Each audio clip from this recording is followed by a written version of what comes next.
जी हाँ, तो मेरे प्यारे छात्रों, आप सभी को स्वागत है आपका अपनी YouTube channel Saroj study centre, Facebook profile Saroj Kumar पर। आज हम लोग डिस्कस करने के लिए आए हैं क्लास 6 का मैथ, एक्सरसाइज नंबर 3.1। इसमें जितने भी क्वेश्चन होंगे सभी को बेहतरीन तरीकों से व्याख्या करने की हम प्रयास करने के लिए जा रहे हैं। बिना देरी किए हुए पहला क्वेश्चन से शुरू करते हैं। पहला क्वेश्चन में दिया गया है कि 15 के सभी गुणनखंड को लिखें। क्वेश्चन आप लोग के साइड स्क्रीन पर दिखाई देगा। एक्सरसाइज नंबर 3.1 का पहला कह रहा है क्या, 15 के सभी गुणनखंडों को लिखें। 15 के सभी गुणनखंडों को लिखें। अब यहां हमें 15 के सभी गुणनखंड लिखने के लिए बोल रहे, यानी 15 को कौन कौन सी संख्या काट सकता है उनके बारे में यह बताया गया है। तो 15 को हम जानते हैं, एक तो किसी भी संख्या को काट सकता है, चाहे संख्या 1 लाख ही क्यों ना हो। तो एक इन्हें जरूर काटेगा, उसके बाद 3 काटेगा, 5 काटेगा और एक बार 15 काटेगा। बस हो गया, यही इसका आंसर हो गया। दूसरा नंबर क्वेश्चन में कहता है कि 64 के सभी गुणनखंड को लिखें। 64 के सभी गुणनखंडों को लिखें। 64 के सभी गुणनखंडों का लिखने का मतलब यह हुआ कि 64 को कौन कौन सी संख्या काट सकती है। तो शुरू करते हैं। पहले 1 देंगे, उसके बाद 2 होगा। 6 4 10, 3 से कटेगा नहीं, लेकिन 4 काट देगा। 5 काटेगा नहीं, 6 काटेगा नहीं, 7 भी नहीं काटेगा और 8 काटेगा। उसके बाद 9 नहीं, 10 नहीं, 12 नहीं, 13 नहीं, 14 नहीं, 15 नहीं, 16 नहीं। जब 8 काटेगा तो 16 भी काट सकता है, समझा बात। 32 भी काट सकता है। उसके बाद इधर बीच में किसी की हिम्मत नहीं है जो इन्हें काट दे। एक के बार क्या हो जाएगा, 64। आया समझ में कौन कौन सी संख्या 64 को काटेगा। तीसरा नंबर क्वेश्चन कहता है कि निम्न में से प्रत्येक के सभी गुणनखंड को लिखें। सभी गुणनखंड को फिर लिखने के लिए बोल रहा है। इसमें कुछ हो ना हो, खाली गुणनखंड है कि कौन सी संख्या काटना है, बस उस पर फोकस रखना है। तीसरा में कहता है प्रत्येक के सभी गुणनखंड, प्रत्येक के सभी गुणनखंडों को कहता है लिखने के लिए। तो चलिए शुरू करते हैं। पहला नंबर में है 36, दूसरा में है 45, तीसरा में है 30, चौथा में है 24 और पांचवा में है 50। तो बोलो 36 को कौन कौन सी संख्या काट सकता है। 1 काटेगा, 2 काटेगा, 3 काटेगा, 4 काटेगा, 6 काटेगा और 9 और 12, उसके बाद 18, उसके बाद 36 हो गया। अब इसके बीच में कोई नहीं काट सकता है, यही ना, यानी 1 2 3 4 6 6 चौक 24, 24 24 9 6 के 15। अच्छा हटो, 45 को कौन कौन काट सकता है। 1, उसके बाद 3 5 9 15 नहीं, उसके बाद एक के बार 45 नहीं, ये हो गया आंसर। 30 को कौन कौन सी संख्या काट सकता है। 1 2 3 5 6 7 नहीं, 8 नहीं, 9 नहीं, 10, उसके बाद 15, उसके बाद 30। और कौन काट सकता है, और नहीं ना कोई काट सकता है इनको। 24 को बोलो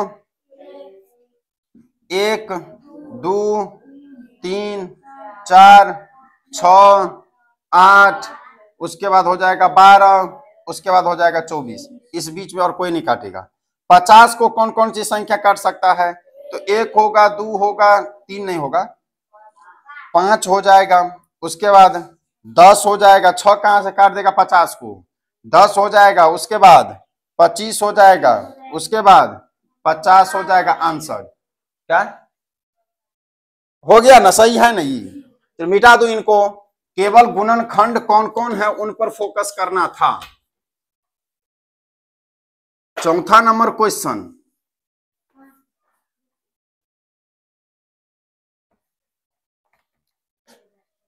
चौथा नंबर क्वेश्चन कहता है 14 के गुणज लिखे। रे बुआ, गुणज लिखना और गुणनखंड में दोनों में अंतर होती है। पहले सुन लो, पहले होता है एगो गुणज, एगो होता है गुणनखंड। अभी जो हम लोग पढ़े हैं वो गुणनखंड लिखे हैं। जब गुणज बोलेगा, जिस संख्या का गुणज बोलेगा उसी संख्या के बारे में हमें लिखना है। जैसे चौथा नंबर क्वेश्चन तुम देख रहे हो, कहता है 14 के गुणज लिखिए। 14 के, तो 14 को गुणज लिखना है तो यानी 14 कान को लिखना है। अब समझ में, 14 का गुणज का मतलब अगर 14 दिए तो फिर 14 में 14 जोड़ेंगे तो कितना, फिर 14 जोड़ेंगे तो 42 ने 14 कान जैसे हो रहा है, तो लिख देना है 14, 28, 42, 56, 70, 84, 98, 112, 126, 140 डॉट डॉट डॉट चलता रहेगा। ये मर जाएंगे लेकिन ये खत्म नहीं होने वाला है। चलो 5वां नंबर क्वेश्चन में कहता है 18 के गुणज लिखो। फिर 18 दूना 18, 36, 54, 72, 90, 108, 126, 144, 162, 180 डॉट चलता रहेगा। ये कोई दिक्कत आया समझ में? गुणज और गुणनखंड दोनों में अंतर समझा?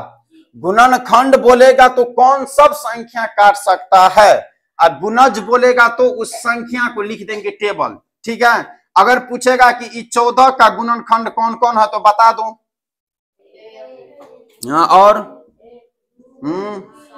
और 14 हो गया, कोई नहीं होगा। 5 के यहाँ बीच में घुसेगा, 5 उस संख्या को काटेगा जिसके अंत में 0 और 5 हो। विभाजता का नियम बताए थे, अब याद है सभी को, पूरा जी पर रटल है सबको नहीं?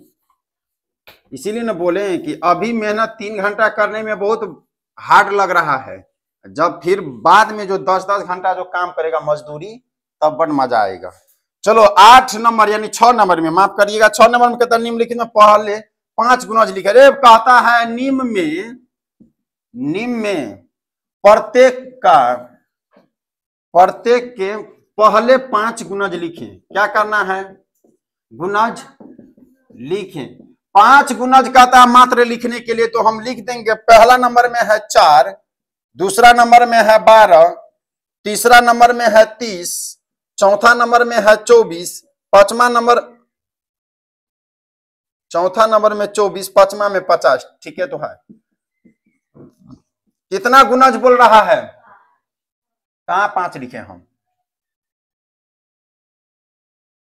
पहले 5 गुणज लिखे, इसमें 5 छूट गया था। 5 गुणज का मतलब सभी को केवल 5 ही बार पढ़ना है। बोलो 4 कान, 4 दूना, 4 तिया, 4 चौक, 4 पंचे, आंसर 12 दूना, 12 तिया, 12 चौक, 12 पंचे, 60, 30 दूना, 30 तिया, 30 चौक, 30 पंचे, हो गया 24 दूना, 24 तिया, 24 चौक, 24 पंचे, आंसर 50 कान, 50 दूना, 50 तिया, 50 चौक, 50 पंचे, बस हो गया। यही लिखना था। केवल 5 को गुणज बोल रहा था। इसी में अगर 6 बोलता तो 6 बार पढ़ देते, 7 बोलता तो 7 बार पढ़ देते। आ रहा है डोना समझ में? हाँ, क्योंकि चाहे तुम ये किताब में पढ़ो चाहे उस किताब में पढ़ो, दोनों में एक ही जैसा रहता है। समझने का फोकस है केवल। गुणज का मतलब संख्या को टेबल जैसे लिख देना है। गुणनखंड का मतलब कि कौन कौन सी संख्या काटेगा उस पर फोकस रखना है। चलो आगे नेक्स्ट देखते हैं क्या बोलते हैं सवाल में। 7वां नंबर का सबसे छोटी अभाज्य संख्या। ये कहने वाली बात है, सुभाष अकेले बता देगा। सबसे छोटी अभाज्य संख्या बता दो सुभाष। 2, तो क्या हो जाएगा ये? 2, क्योंकि सबसे छोटी अभाज्य संख्या क्या होता है? 2 होता है, क्योंकि 2 से शुरू होता है। 8वां नंबर में चलते हैं। 8वां नंबर में क्या आता है? सम अभाज्य संख्या।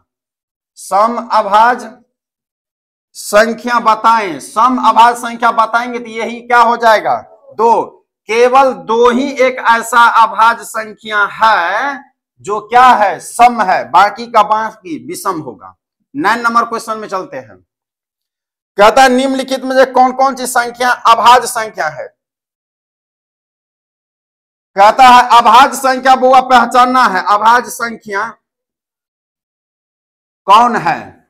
अब देखो हम सुभाष बता दो, जब 2 ही तुम बता ही दिया सबसे छोटी अभाज्य संख्या 2 होता है, तो अभाज्य संख्या कहते किसे है ये भी बता दो।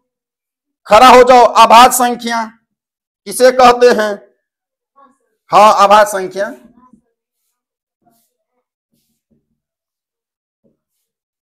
बस हो गया, हवा टाइट।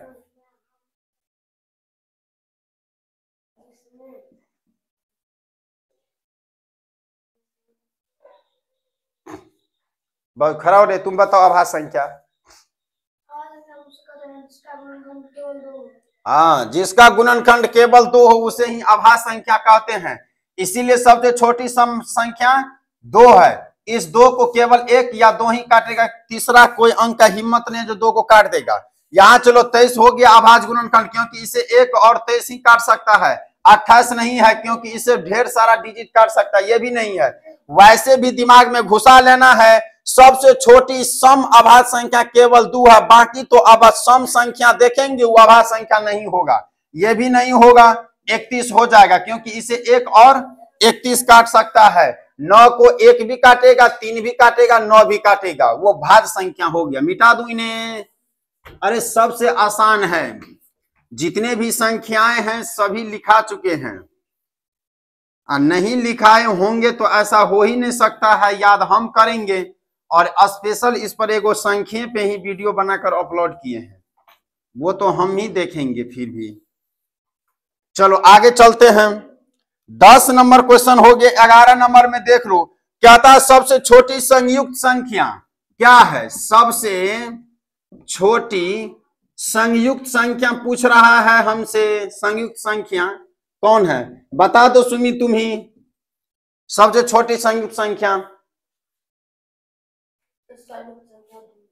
संयुक्त संख्या नहीं पता चला। संयुक्त संख्या का मतलब क्या होता है पता है?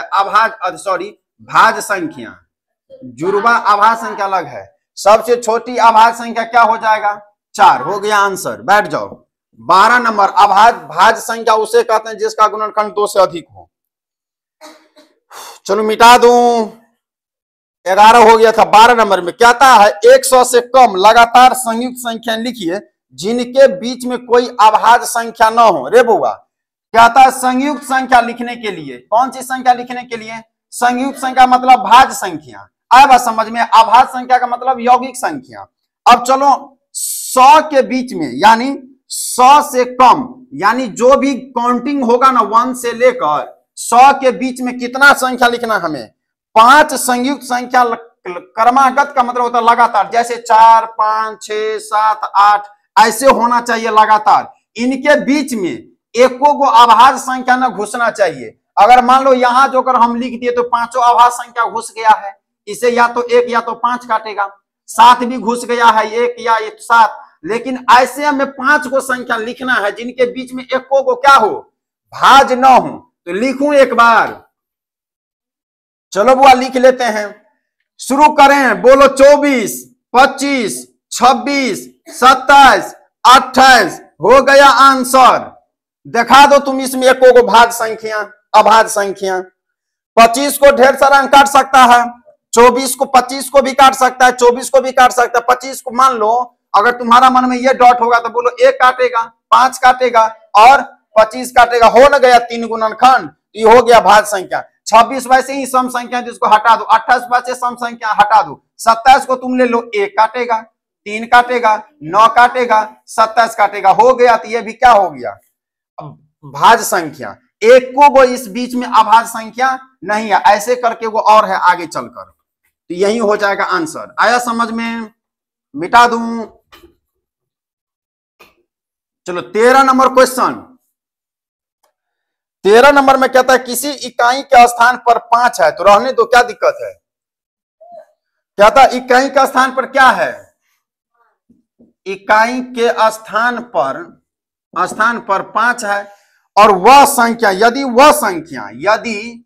वह संख्या पूछ दिया, वह संख्या 150 से लेकर 200 के बीच में। अब तुम ही लोग बता दो जरा सा हमें, किसी भी संख्या की इकाई अंक पर अगर 5 है तो उस संख्या हो जाएगा 155, 165 नहीं होगा रे, 175, 185, 195। कोई डाउट इसमें नहीं होगा? तो देख लो, कहता है कि इकाई स्थान पे क्या होना चाहिए? 5। संख्या किनके किनके बीच में है? 150 से 200 के बीच में, तो संख्या हम लिख लिए, सब नहीं लिख लिए। यहाँ 155 से शुरू किए, यहाँ 195 तक, ये बाद में फिर 200 ही आ जाएगा। इकाई अंक पे हमें 5 ढूंढना था, 5 हम क्या किए, लिख लिए। अब आगे पढ़ते हैं, आगे कहता है तो संयुक्त संख्या होगी कि अभाज्य संख्या। इसमें कहता है ये संयुक्त संख्या होगी कि अभाज्य संख्या, इसे हमें ढूंढना है। ये 6 5 11 12, ये क्या हो जाएगा, 3 से भी कट सकता है नहीं, तो इसका मतलब जब एगो निकल गया तो सब किसी न किसी डिजिट से क्या हो जाएगा, निकल जाएगा। तो ये कौन सी संख्या हो गया, संयुक्त संख्या को ही हम लोग भाज्य संख्या बोलते हैं, याद रखना। संयुक्त संख्या को ही भाज्य संख्या बोलते हैं और अभाज्य संख्या को ही हम लोग यौगिक संख्या बोलते हैं। ये लिखाए होंगे, लिखा दिए तो है सारा चीज, लेकिन पन्ना उलट कर देखेगा तब ना यादो रहेगा। 14 नंबर पे चलते हैं, कहता है 10 से बड़ी किसी संख्या के अभाज्य होने के लिए उसकी इकाई स्थान पर कौन सी अंक हो सकते हैं। चलो हटाओ, कहता है 10 से बड़ी संख्या के अभाज्य होने के लिए उनके इकाई स्थान पर कौन से अंक हो सकता है। 10 के किसी बड़ी संख्या, 10 से किसी संख्या के अभाज्य होने के लिए, अभाज्य होने के लिए बड़ी से बड़ी संख्या की, इसके स्थान पर क्या अंक होना चाहिए। अंक यहाँ क्या है, 0 है, तो कितना बड़ा करेंगे तो क्या हो जाएगा, किसी भी संख्या से अगर हम गुना करेंगे तो क्या हो जाएगा, 0 ही ना होगा। आया समझ में। तो इकाई अंक पर हमें पूछ रहा है कि इकाई स्थान पर, तो इकाई स्थान पर यहाँ 0 है तो क्या आ जाएगा, 0 ही आएगा। तुम देख लो, 50 को तुम 1 लाख से गुना करेगा तो इकाई स्थान पर, 50 को अगर तुम 95 से गुना करोगे फिर भी इकाई स्थान पर। आया बात समझ में। अगर एगो 0 है तो इकाई स्थान पर 0 ला ही देगा। मिटा दूं 15 नंबर, क्या कोई ऐसी भी संख्या है जिसका कोई गुणनखंड नहीं है। है भाई साहब, वो संख्या कितना है, 0। तुम देख लो, इसका कोई गुणनखंड नहीं होगा। इनका गुणनखंड है नहीं है, लेकिन 1 इनका गुणनखंड है। अगर 2 मानेंगे फिर भी इसका गुणनखंड है। वैसे तो 1 का भी कोई गुणनखंड नहीं होगा, केवल 1 के सिवा। 1 के सिवा है कोई दूसरा गुणनखंड, लेकिन 2 को गुणनखंड है ही। तो ये आंसर पर डिपेंड करता है, या तो 0 होगा या तो 1 होगा। चलो अगला नेक्स्ट 16 नंबर पर कहता है 1 और 100 के बीच में सिर्फ 2 संपूर्ण संख्याएं, वे कौन सी है। रे बुआ, संपूर्ण का मतलब हो गया कि 1 और 100 के बीच में, 100 के बीच में कहता है संपूर्ण संख्या हमें ढूंढना है। संपूर्ण संख्या ढूंढेंगे। 1 और 100 के बीच में 2 संपूर्ण संख्या। संपूर्ण संख्या हम किसे कहते हैं, चलो संपूर्ण संख्या किसे कहते हैं पहले ये लिख लेते हैं।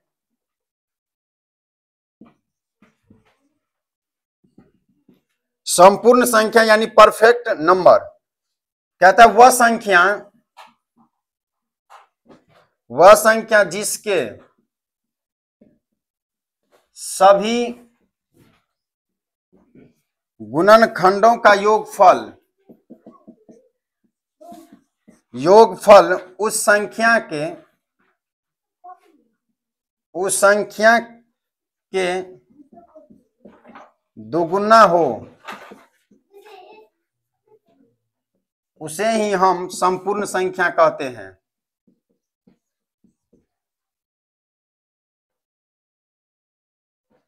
अब देख लो, कोई भी संख्या है, ये संपूर्ण संख्या बताने की जरूरत नहीं, इसमें डायरेक्ट यादें रखने की जरूरत है। केवल 2 ही संपूर्ण संख्या 1 और 100 के बीच में है। वो कौन कौन है, एगो 6 है और 28 है। यही बुक में दिया हुआ है और यही होगा ही। कहता है कि वह संख्या जिसके सभी गुणनखंडों का योगफल, तो पहले 6 का गुणनखंड बताओ क्या सब होगा। और 3 और 6 हो गया। 28 का गुणनखंड बता दो। हाँ 2 लिख दिए। 28 को बता दो। 1 2 4 7 14 28। और कोई, अब देख लो तुम, इनका गुणनखंड जो होगा ना, यानी वह संख्या जिसके सभी गुणनखंडों का योगफल उस संख्या के दुगुना होगा, यानी इस संख्या का दुगुना होगा। अब समझ में, तो 28 दूना कितना होता है, बोलो ना 56। इसको जोड़कर कितना आना चाहिए, 56। जोड़ू एक बार, 28 में 2 जोड़ो, बोलो ना 30। 30 में 10 जोड़ो, 40। 40 में जो है 8 जोड़ो, 48। 48 में 7 जोड़ो, बोलो ना 55। 8 7 15 55। 55 में 1 जोड़ो, 56 हो गया बराबर। आएगा समझ में। इसका गुणनखंड जोड़ो, 6 3 9 3 12। इसको 2 से गुना करो, 12 इक्वल टू 12। आया समझ में। तो केवल संयुक्त संख्या वैसी संख्या होती है जिसका सभी गुणनखंडों का योगफल उस संख्या के क्या होना चाहिए, दुगुना होना चाहिए। तो वो संख्या केवल 2 ही है, या एक को यादें रख लेना फिक्स करके। एगो 6 है, एगो 28 है। इसको यादें रख लेना है, दिमाग में घुसाइए लेना है।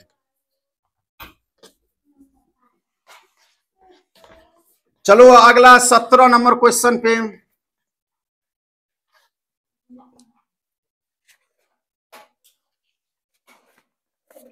17 नंबर कहता है निम्नलिखित में प्रत्येक के 2 विषम अभाज्य संख्याओं के योगफल के रूप में लिखिए। 17 नंबर बुआ कहता है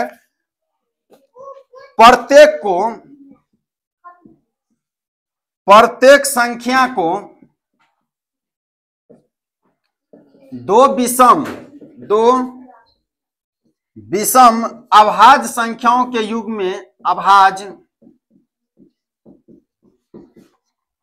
संख्याओं के योग के रूप में लिखें, योग के रूप में लिखें। देखो पहला नंबर में दिया गया है 32, दूसरा नंबर में है 40, तीसरा नंबर में है 56, चौथा नंबर में है 80 और पांचवा नंबर में है 100। रे बुआ इसे इस प्रकार जोड़ना है, इसे इस प्रकार जोड़ना है कि 2 को क्या आ जाए, विषम अभाज्य संख्या। और हमें पता है कि अभाज्य संख्या सारा का सारा विषम ही है, केवल 2 को छोड़कर। तो इसको जोड़ो ऐसे कोई विषम अभाज्य संख्या से जो जोड़कर कितना हो जाए, 32। भाज्य संख्या से नहीं, अभाज्य से जोड़ना है। जोड़ो एक बार। 17 क्या है, अभाज्य संख्या नहीं है। और एक बार चलो जब 17 हो गया तो 17 15 बचेगा नहीं, तो 15 तो क्या हो गया, भाज्य संख्या। तो इसको मिटा दूं यहां से, तो कितना हो जाएगा, 19 से ले लो, कोई दिक्कत नहीं है। फिर इसमें है तो 13 जोड़कर होता है 32, तो हो गया, कोई दिक्कत नहीं है। तुम्हारा जो मन है तुम वो लिख सकता है।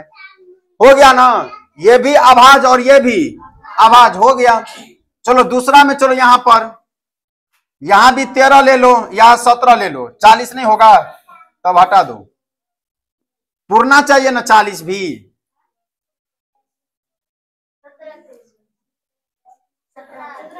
17 हो जाएगा और 23 हो जाएगा, हो गया 40। आगे बोलो 56 का, 56 है कि 50 है, 56 है, 56 का बोलो। अरे अभाज्य गुणनखंड बोलना, अभाज्य तुमको ना याद है कि कौन कौन होता है अभाज्य संख्या। 56 को जोड़ेंगे तो 9 7 16 3 1 4। अगर हम यहां पर लेते हैं 23, यहां पर लेते हैं 29, तो 52 होता है। 9 3 12 और 2 2 4 1 5, 52 होता है।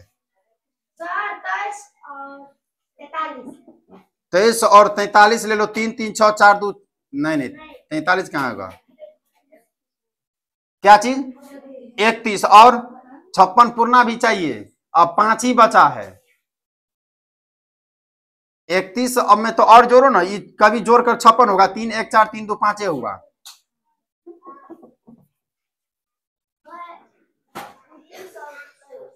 उनतीस और 29 23, तो 9 3 12 हुआ, 6 कहां से आ गया तुमको, और जोड़ो, नहीं आया जोड़कर।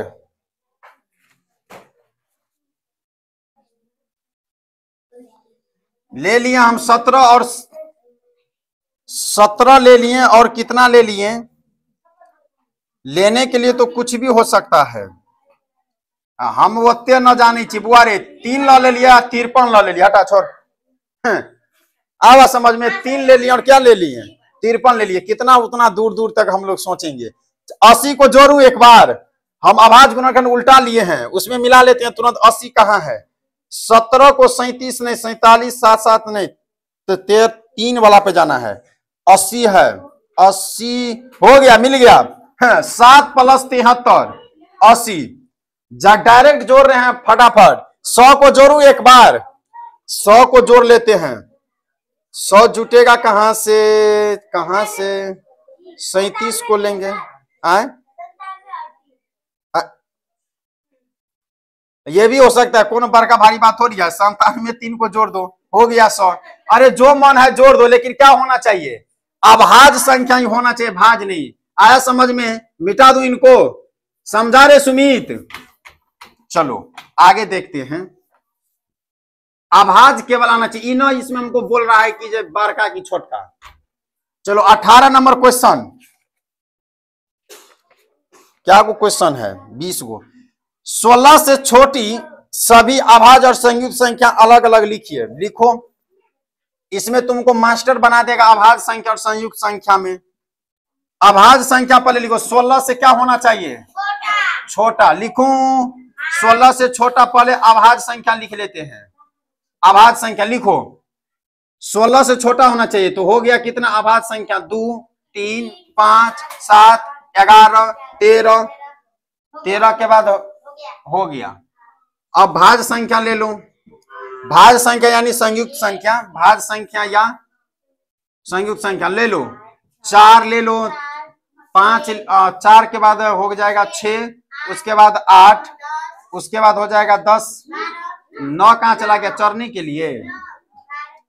12 14, उसके बाद 15 हो गया। आंसर ये भी, आंसर ये भी। 16 से क्या बोल रहा था? छोटी, तो 16 से छोटे ना लेंगे। आया बात समझ में? 19 नंबर क्वेश्चन कहता है क्या 1729 अभाज्य संख्या है? बोल दिया 1729 क्या है? अभाज्य संख्या है। तो बता दो कोई, ये 1729 क्या है? अभाज्य संख्या है कि नहीं है? जिसका गुणनखंड केवल 2 हो उसे ही हम लोग अभाज्य संख्या बोलते हैं। तो क्या दिक्कत है? इसको कौन कौन संख्या काट सकता है? बस इतना ही में। अरे 1729 है, इकाई स्थान पर क्या है? 9 है, तो इसको जोड़ो ना फटाफट। 9 7 16 2 18 1 19। इसको काटेगा या तो 1, आए बात समझ में, या तो कितना चीज 19 काटेगा जोड़कर। 19 आया तो 19 न में 171 और 19 कान 19। इसका मतलब ये संख्या एगो और काटेगा तब। नहीं समझा बात? जब 19 काट दिया तो ये संख्या कहां चला गया? ये भी नहीं से काटेगा। 1729 कान 1729, तो ये कौन सी संख्या हो गई?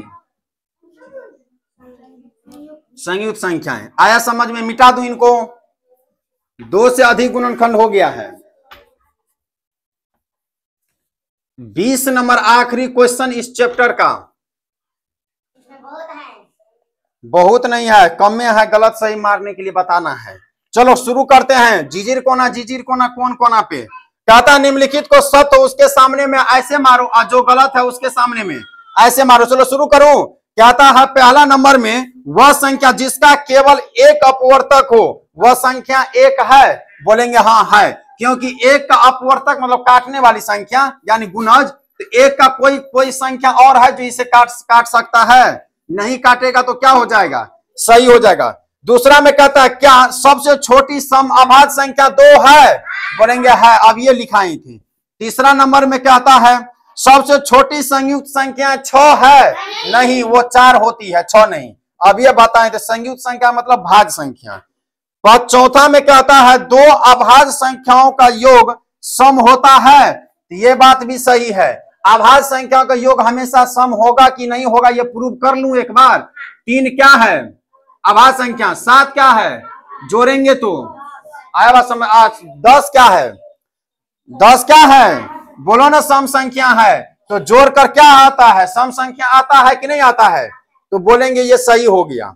आगे जोड़ने की जरूरत नहीं है। कोई आ भी सकता है और नहीं भी आ सकता है। 5वां नंबर पे चलूं। दो को छोड़कर किन्हीं दो अभाज्य संख्या का योगफल सम होता है। अब ये ना बताएं होता है, ये भी बात क्या है, क्योंकि अभाज्य संख्या मान लो 13 है, अभाज्य संख्या 17 है, दोनों को जोड़ेंगे तो 30 का है, सम संख्या है। तो अब दो अभाज्य संख्याओं को जोड़ने पर सम संख्या प्राप्त होता है, दो को छोड़कर। चलो छठा नंबर में, सभी सम संख्याएं संयुक्त संख्याएं है, ये बात गलत है। क्या सभी सम संख्या संयुक्त संख्या है? इसलिए नहीं है, संयुक्त संख्या का मतलब बस हो गया भाज्य संख्या, रे बोता सब। तो संयुक्त संख्या का मतलब भाज्य संख्या, और सभी सम संख्या क्या है? भाज्य संख्या है? नहीं है। क्यों नहीं है? क्योंकि दो क्या है? अभाज्य संख्या है, ये भी तो सम है। क्या बात समझ में? तो ये इसीलिए इसको हम गलत काट दिए हैं, समझा। छठा के बाद सतमा, तीन विषम संख्याओं का योगफल विषम ही होगा। एक बात प्रूव कर लूं, तीन विषम संख्या, इसमें अभाज्य और भाज्य को न जोड़ना, विषम संख्या को जोड़ना है। विषम संख्या 1, 3 और 5 को जोड़ो, 5 3 8 1 9, ये भी क्या है? सम है कि विषम है?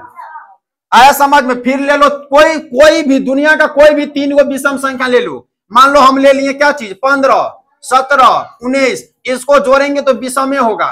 बोलो 9 9 5 14 14 7 21 हासिल 2 3 2 5 हो गया 51। तो ये क्या हो जाएगा? सही हो जाएगा। आया बात समझ में? कहता है कोई तीन विषम संख्याओं का योगफल क्या विषम होगा? तो हम लोग के सामने में क्या आ रहा है? विषमे ना आ रहा है, तो हो गया। छठा के बाद सतमा के बाद आठवां आखिरी क्वेश्चन, दो सम संख्याओं का योगफल सदैव सम होता है, ये बात मैं प्रूव कर लूं। देख लो 20 एगो 64 को जोड़ लेते हैं, 6 2 84, ये भी क्या है? सम है। सम का मतलब जो दो उसे काट दे, विषम का मतलब दो उसे नहीं काटे। एक बार 2 और 8 को जोड़ लेते हैं, कितना हो गया? 10, ये भी क्या है? सम है। तो इसका मतलब ये भी पहला सही, दूसरा सही, चौथा सही, पांचवा सही, छठा सही, सतमा सही। गलत है तीसरा और छठा, बस बाकी सब सही है। चैप्टर हो गया समाप्त। अगले दिन सतमा का मैथ चलेगा, कोई दिक्कत? चलो अपना अपना सब होमवर्क निकालो।